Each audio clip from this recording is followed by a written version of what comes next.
Well, folks, surprise, surprise, surprise. I'm still here. As anybody that makes a bunch of YouTube videos knows, you got to take a break once in a while. I mean, I wanted to go annoy other people. Instead of making the videos, I went out and watched other people's videos.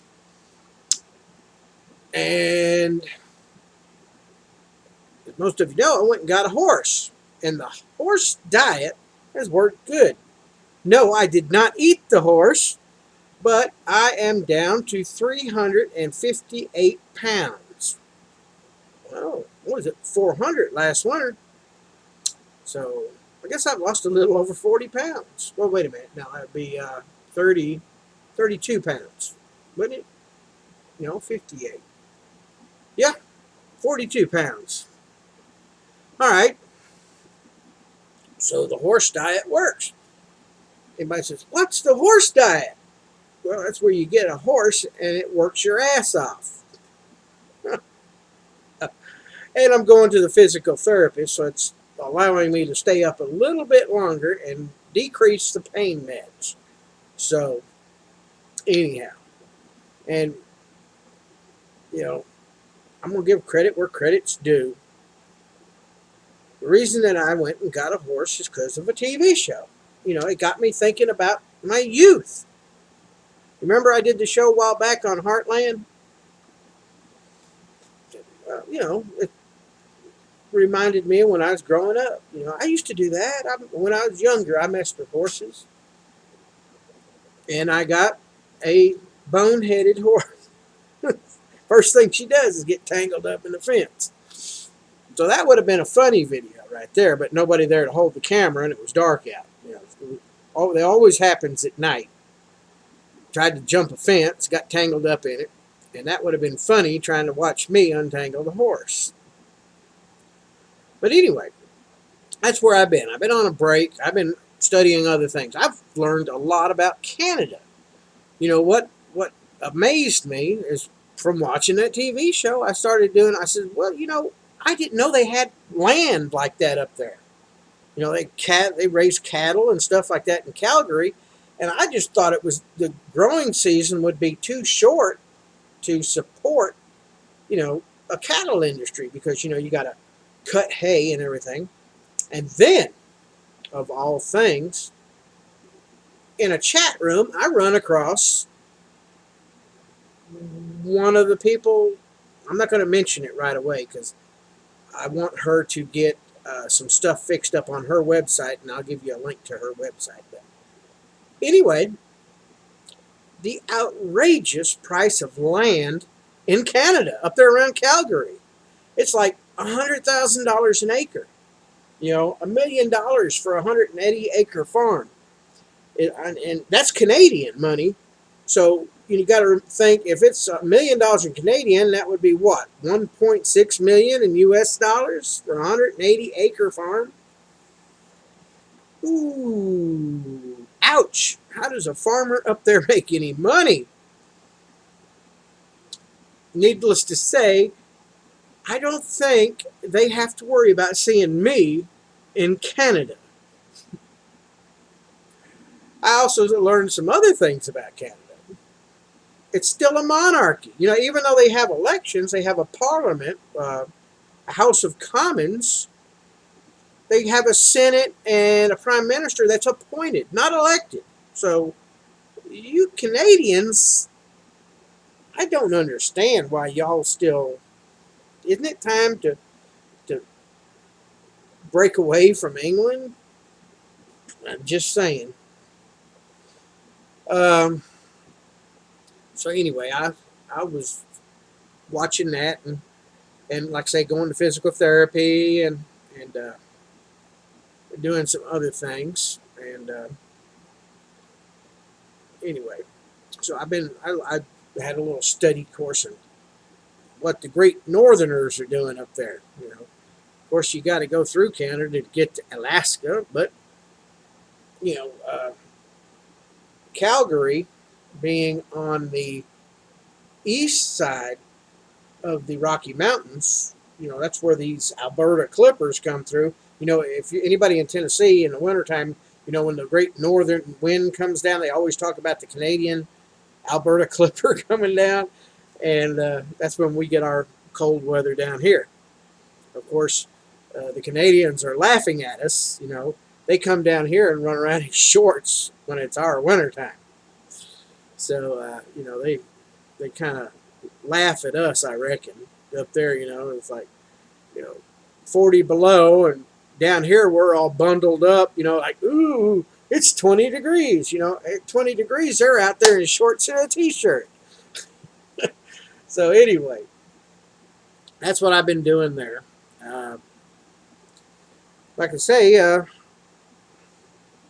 I have to take a break from videos. Now, current events. For all of y'all preppers out there, I don't like to talk about prepping. I like homesteading. Okay, it should be homesteading because that's, preparing for long-term, when the government screws everything up. We are right on the edge of another biblical event over there in Damascus, in Syria. If Damascus gets destroyed, turned to rubble, that will be another checkmark in Bible prophecy, and people to this day will go around saying, "Oh, there's no the Bible's an ancient book. It's nothing to it." And and here we got harbingers, and now we're going to have another prophecy. And it's coming in line. So these are all signs. And what gets me is when China and Russia are on the opposite side from us, they have the capability, both of those countries are the capability to accidentally give a terrorist group, well, I shouldn't say terrorist, we'll say Islamic extremist group, access to a short-range nuclear missile. And you say, what good's a short-range missile? They just have to load a short-range missile on a container ship, and out go the lights on the whole eastern seaboard or the whole west. If they could coordinate more than one of them, like they did on 9/11, more than one plane, they have more than one missile. If they just have to coordinate the time they shoot them off, one west coast, one east coast. They don't even have to get it within the territorial waters of the United States. Just shoot 300 miles up in the air, poof, lights out. And this is a realistic scenario. Both Russia and China both have the capability and the intelligence thing to do this. And we've got a doofus up there in Washington, worried about people like me. They're going to, we're going to take his guns because he wears a silly raccoon hat, and they're worried about me, while this other hand over there, they're going to, screw everything up. Another thing, stock market, just got through on record highs. Look at history. Every time we have record highs, we have a crash. We're on a record high. So that tells me there's a bubble. And somebody's going to come along with a little pin and prick that bubble, and it's going to go, pop goes the weasel. There goes the economy. We have so much debt. I mean,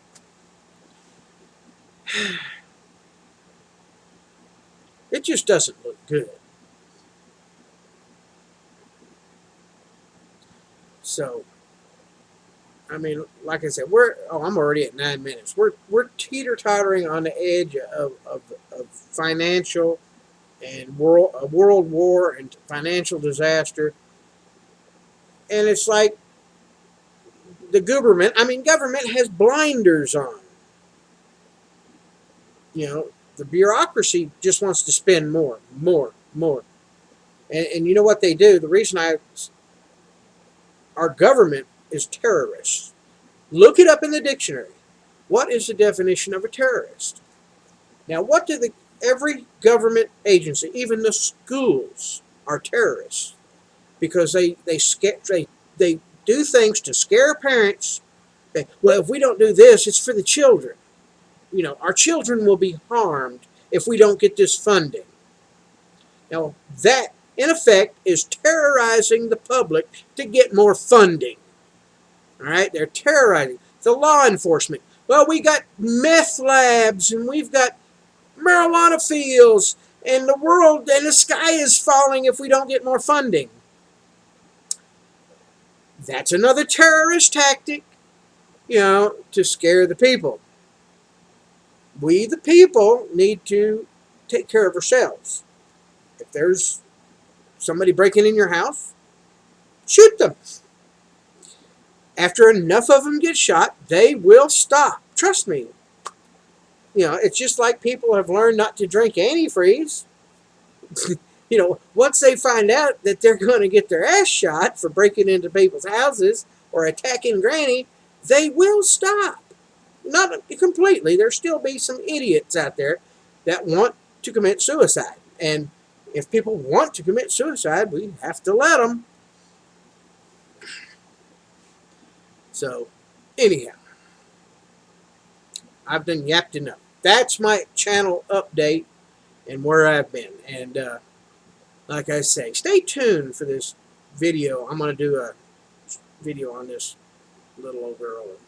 I think you're going to be impressed too, because I'm going to tell you, and you research it. This is, anyway, I'll tell you in another video.